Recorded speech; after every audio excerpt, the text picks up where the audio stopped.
Good afternoon. Welcome to the second video in this series on evaluating our homeschool year. Today we're going to be talking about evaluating particular children's strengths and struggles. If you have the chance to download the form, Evaluating Academic Strengths and Struggles, this one's a little easier than yesterday. It doesn't require so much writing. It is double-sided. If you haven't had a chance to download it, you can go to www.kendrasteinman.com and it will be the top post. So, yesterday we talked about how important it was to evaluate subjects. Is the child doing well in this subject? Are they not doing well in this subject? Where do the difficulties seem to lie? Today I want to talk a little bit more about the specifics of a particular child. All kinds of things can cause difficulties for children who are learning. All kinds of things can be strengths. And oftentimes strengths can be used to build up weaknesses. But first we have to know what it is we're dealing with. So this is a very simple form. You should do it with the things that come off the top of your head. This is a yes, no, sometimes form. And it deals with physical skills, academic likes and dislikes, which often can be indicative of areas of weakness and strength, work environment, work habits, comprehension of language, and mathematics. I have filled out this form for my two eldest children. If you read the blog, you know Buggle is 11 now. So this would be for this past school year when he was 10 and then 11. He's got a late birthday. And just going down the form, gross motor skills, large motor skills.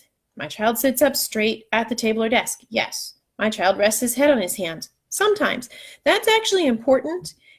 Whether or not a child sits straight or rests their head on their hands or moves around a lot, some of those things can be indicative of sensory processing issues. Some of those things can be indicative of things like ADHD. Sometimes they just mean the chair's the wrong size.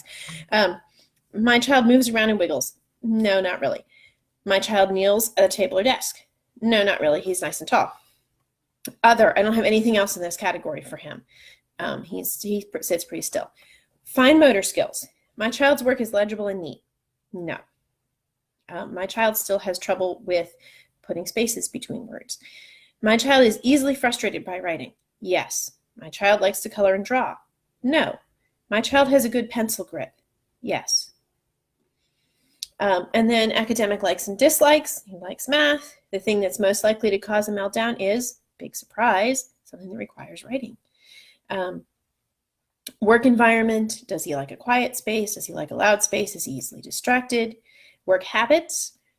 Beginning lessons promptly. Losing pencils constantly. Preferring to work independently from me and just have me check things. Preferring to have a sibling learning alongside, which some kids do, some kids don't. And then at the back, I've written some additional notes. I'm trying to figure out how, there we go. Writing and spelling are very difficult, at least in part because of a lack of communication between hand and brain and difficulty in learning all of the sounds or hearing all of the sounds in a word. Coloring is easier when the mind is occupied by a read aloud. So what does that mean? It means that for this particular student, I need to think about whether the physical act of writing is necessary to the learning of the subject. There are some cases where that is true. There are some cases where it's not. Because what I've seen is that when we do dictation, he has trouble making his pencil write the letter that's in his brain. And so he erases over and over again. He gets stressed. He freaks out. And we have a problem. Dictation, I want him to learn to do.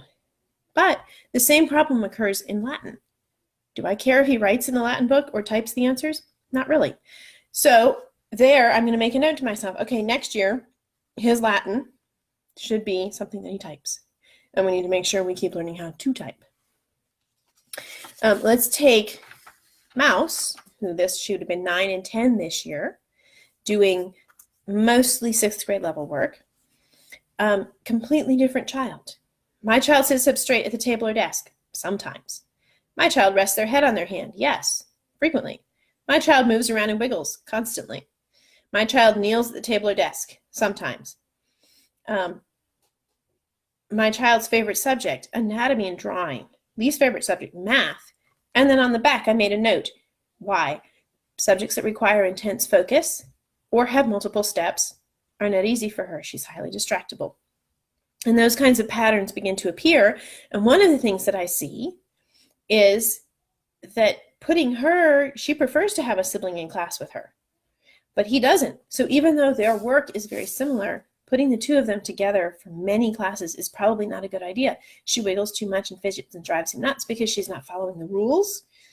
And his insistence that everything be done, if they're doing dictation, they can't start writing one before the other, drives her nuts. So probably better to pair her with a different sibling where I can do that. And I'm looking at this and I'm saying, okay, so I'm probably dealing with at least some actual diagnosable learning disabilities. I'm not terribly concerned about that. We're making progress in those areas. I know enough about how children learn to be able to evaluate whether we're making adequate progress. And some of those things I know are also the kinds of things that are going to be a struggle for the rest of their lives, and what we need to learn are coping skills. It's not something that can be fixed. But one of the things that I think is important is to look at this and say, okay, where do I need to be in order to decide whether I need to use professional services or have an actual diagnosis? Well, for one thing, for my son, because he wants to go into engineering, when he is a teenager, I do intend to do diagnostic testing. Because when he goes to college, having accommodations available at that point will be very valuable to him. But until that point, it doesn't really matter. I can deal with what he needs. In other times, in other places, a young child who has a persistent speech difficulty. Speech therapy makes a huge difference to being able to learn to read, because if you can't say the differences between the sounds, it's very hard to hear them. And so an R and a W might as well be the same letter if you can't tell the difference between them.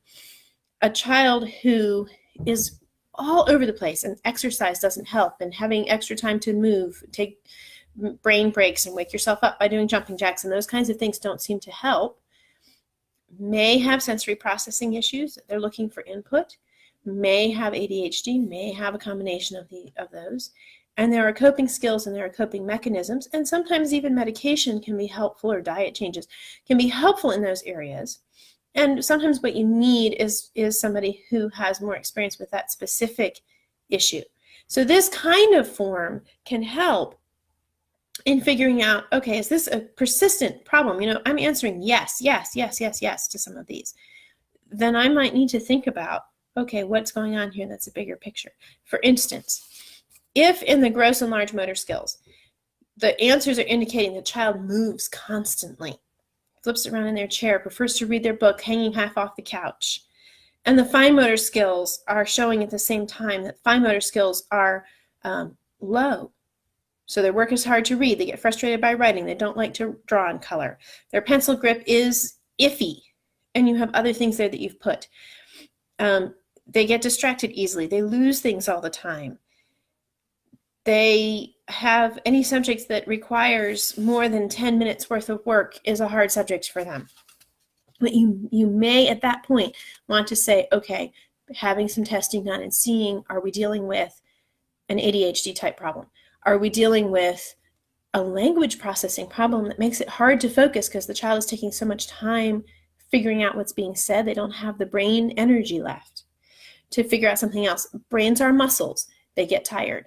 If you have a language processing problem, a child is going to have a hard time listening to instructions, listening to a read aloud, coming back and telling you about it, and then doing some other topic that requires writing.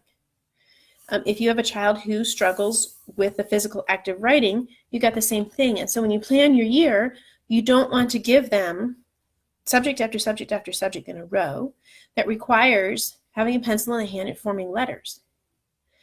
For Buggle, I give him language, math, language, geography, which is coloring a state. So it's still a hand thing, but it's a much less fine motor skill. language-based something else that's math-based or engineering-oriented that doesn't require those same skills. And then a break. And then we come back and we do some language-based stuff. And I'm very upfront with him too that language is harder for him. Susanna, I take the opposite approach. Do something language-based first off. Do 3 things language-based. Draw something. Now do math. Because now her brain's gotten in the mode where it can actually focus. So this kind of information is what I need in order to make those decisions, in order to have them have a successful school day, to master the material that they need to master, and to move on to a successful school year. Tomorrow, we'll be talking about taking all of this and turning it into a plan. We'll be taking a break on Sunday and then coming back on Monday with some more information. Thank you.